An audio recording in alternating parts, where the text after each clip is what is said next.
Welcome to another episode of the Human-Centered Leadership Podcast. And today I am reaching all the way around the world, all the way to beautiful New Zealand. One of the countries that I've always wanted to visit. I don't know what it is about the New Zealand country and the people. There is something quite fascinating about it. And it is my number one country to go and visit. The landscape and the highly emotionally intelligent people I hear very often of in New Zealand. Today, I want to introduce you to one of them. And he's not just one of them. He's like quite an incredible individual that I met across on LinkedIn. And then we had a wonderful conversation. Serial entrepreneur, has started over 50 companies. CEO of Just Life Group, which is a company that was founded 34 years ago and now has a turnover of over $40 million. Established in 2003, New Zealand's first business school. And this, ladies and gentlemen, is just literally the tip of the iceberg. He's also a renowned author. He wrote a book, Never Hire a Person Who Walks Slowly, which I love as a title. I've not read the book. I've only just heard about it. So that's going to be a book that I'm going to be ordering. I always say, you've got to keep a book by your bedside table or on your Audible all the time, because that's about constant growth and the infinite game. So today I want to introduce to you Tony Falkenstein. Tony, thank you so much for spending time with us. And I think it's 8 p.m. where you are. It's 7 a.m. here. Thank you so much for being here. Hi, Kul. No, it's delighted to be on. Thank you very much. Tony, when I came across you and I'm just touched the tip of the iceberg, I was blown away by all the things that you've done. Do you want to just give a very brief summary of all the incredible accomplishments that you've had in your life? Well, really, I suppose everybody has a great story, and, things happen randomly and et cetera, et cetera. My training is I'm a baker pastry cook, and I served my apprenticeship as a baker pastry cook. And I only went to university because one of my friends told me about girls. And so I finished my last year as a baker pastry cook and went part-time to university to see what these two-legged things were. And and so I did a commerce degree and majored in marketing, and I enjoyed that. Went straight overseas, worked for a company, Madison Square Gardens Corporation, from New York, but was actually based in London, and went down, spent 2 years in South America with ice skating shows. And then they bought a company in Vienna, the Vienna Ice Review, and I came up to Austria, lived there for about a year, and then took that show down to South America, and then came back to New Zealand. I suppose it was only when I was 23, I worked for a multinational Polaroid corporation, and it's sort of like there was a point in time, an age of 23, that I suddenly realised I'd been very, very shy, but I had all these. I kept on saying, hey, why don't we do this? And guys would say, yeah, gee, why didn't we think of that? This happened so often, I realised, hey, I have got a talent. Because I was not good at sport, I was not good at education, failed all my exams and everything, music I had no idea about. I was really just a nothing. And so then once I realised I had this talent, I then could see things and opportunities to start businesses and all sorts. And so that's sort of like the start of my journey, I suppose, my entrepreneurial journey. And you've been at that now for what, 30, 40 years now, is it? Probably about 40 years. And started all sorts of businesses, and some I bought.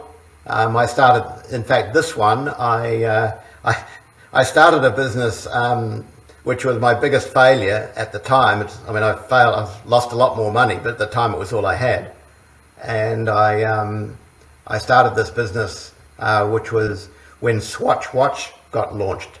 And I thought I had a competing brand, which was called Z Watch, which were what they call Hong Kong rip-offs. Mm-hmm. And so I launched this brand on the same day as Swatch launched their brand in New Zealand. And we sold 4 times as many watches between September and Christmas. We both had very similar type TV commercials, but we were $20 cheaper than them. But the problem was the strap got brittle. And so by the time kids put them on Christmas Day, the strap broke and they all came back. So it was my biggest disaster. So I put my head down and got a job, and this was for part of a big public company, and they had a trading division which I was running one of their trading divisions. And it was a very old business, very low margin, no brands, and I sold all the businesses off and went to them and said, hey, listen, I'm redundant now. I had a cash in the bank, and but I've got a couple of ideas. And one of them was renting fax machines. And because the fax market at that stage, if anybody knows what a fax machine is now, but, I bet I remember them well. But it was really booming, and nobody was renting because a salesperson had to go in and go there twice, once to do the sale and then get credit approval. So I really followed what Rank Xerox did originally with photocopiers. The rep would just go in, put the fax machine in, and if it fell over, if the company fell over, we just took it out, put it somewhere else. So it didn't have to be a new fax machine every time. And so that started to boom. And then the managing director came to me and said, hey, listen, this is 2 months after I'd started this business, came to me and said, we're going to go into receivership. Do you want to buy the business for $1? So that's the business I bought. And then a year later, we went into renting water coolers. So it's a new industry coming up that I could see, rented water coolers.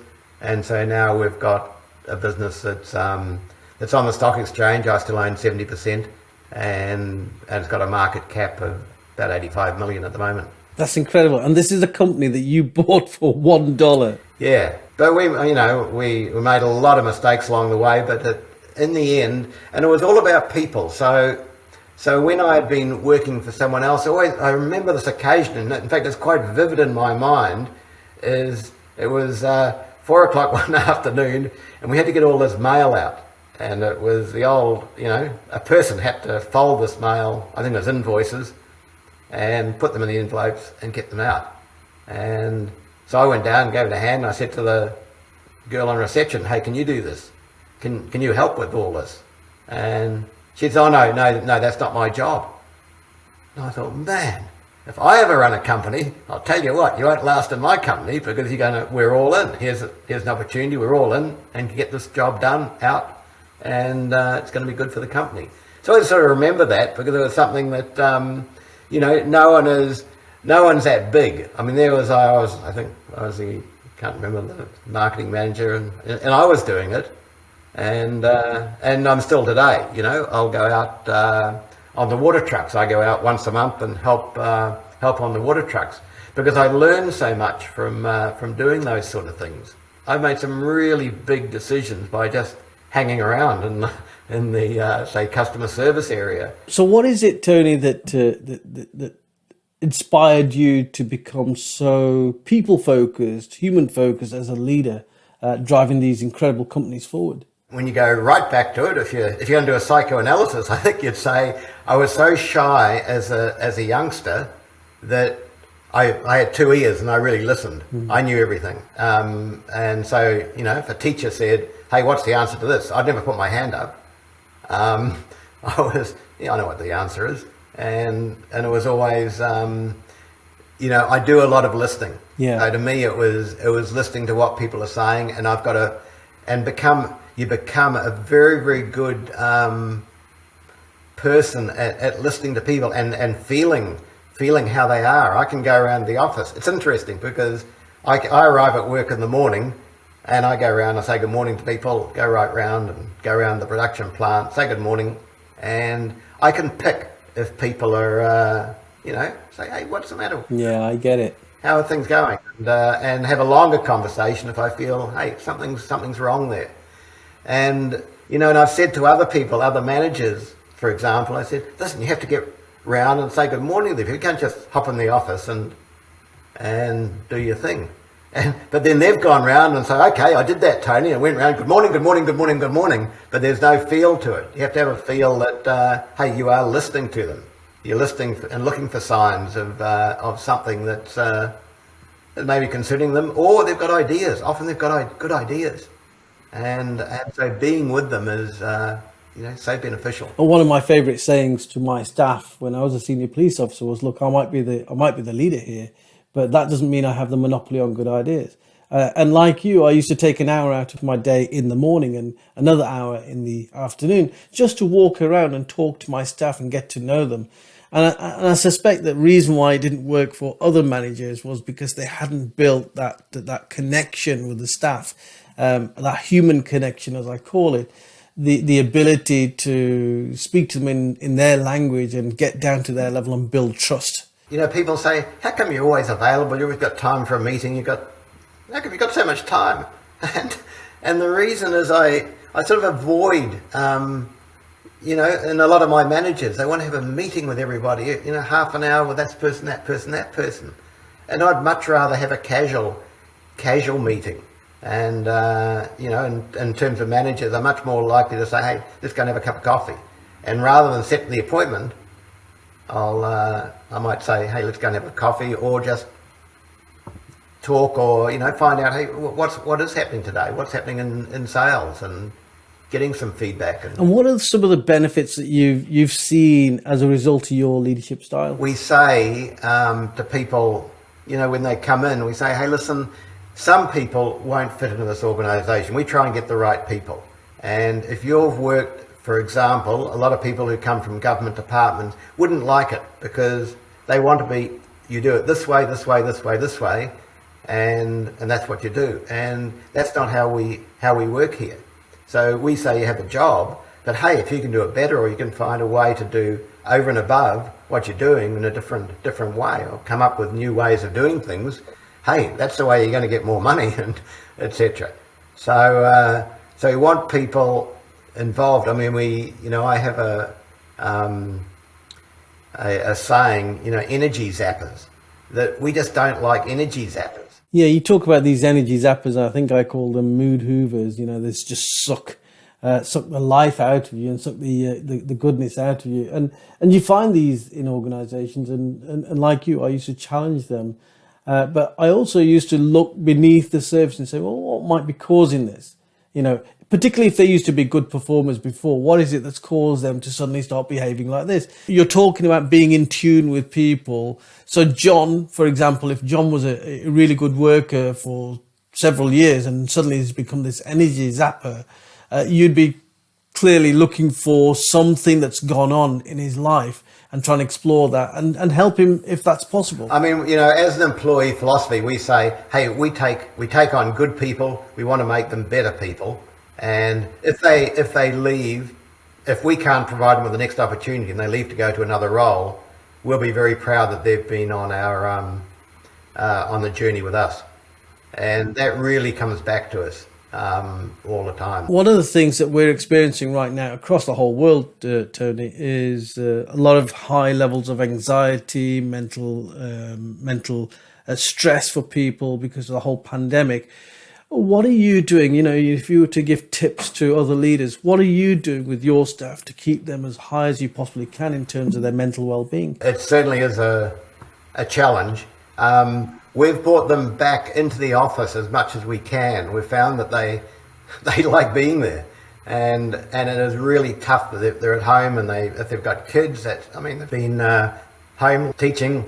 So often it's very, very tough, and they actually prefer to be at work. That's been their social connection. That's their other family, is a work family. So now we're operating. Hey, in fact, we're demanding. We're saying, hey, you cannot work at home 5 days a week. So you can do 2 and 3, 2 off, 3 off, but we want you in the office a couple of days just so that you get that social. Yeah, so you're going for this hybrid model where they still have the flexibility of working from home, but also have that social connection, and the business will benefit from it as well, I'm guessing. But they have that social connection by coming into work, and you can start building that culture up again that you had prior to the pandemic. It must have been really, really tough for you to maintain that employee well-being throughout the whole pandemic when everybody was forced to work from home. What did you do to try and keep connected with your staff during that period? So we had each of our managers, spoke to them virtually every day, but it was all Zoom calls. We have a message from the three senior people in our team. We put out a message to the whole team and did that on a regular basis. In terms of the three senior ones, three of us would meet every day at 4:00 on Zoom. Hey, what are we going to do? And it was, how we, and it was all about the people. How are we going to keep the people going? How are we going to motivate them? How are we going to keep them going? And how could we make it better for them? And they've also, and I suppose it's the same around the world. I mean, people are moving into other jobs, so you have to be extra careful with them. In fact, we sat down about a month ago and said, or just before Christmas, and said, who are the people that we just cannot afford, we just do not want to lose? And they might have been at a much lower level, but they were the right sort of people. So I say and I'll say this in my book, that one top person is worth two good people. So even two good people, but one top person will just make such a big difference. And so who were these top people? And they might have been in credit control or anything, but they were just the right sort of people. You're right. I think, managing talent and retaining talent has been a real big issue for a lot of organizations in a lot of industries. And of course, I think you're making reference to the Great Resignation, where people are, if they're not happy in their workplace, they're voting with their feet and they're going to find jobs elsewhere, because I think it's almost like people have, because of the pandemic, recalibrated their priorities. They're thinking, life can end just like that. So what is important to me? I spend a third of my life at work. What's important for me? Well, what's important for me is to have a good boss, to have a nice culture, to have a work family, as you describe it, somewhere where I feel safe and happy going into, to feel appreciated. And if they're not having all of those things in one company, then they'll go and find it in some other company. And I think that's what's going on with the Great Resignation. And good on you for, before it even happened, to sort of recognizing that in terms of what is the talent that we absolutely need to maintain and retain, and what are we going to do to keep them. We're talking about what's happened over the last couple of years, and for a lot of leaders, it's been massive stress as well as the employees.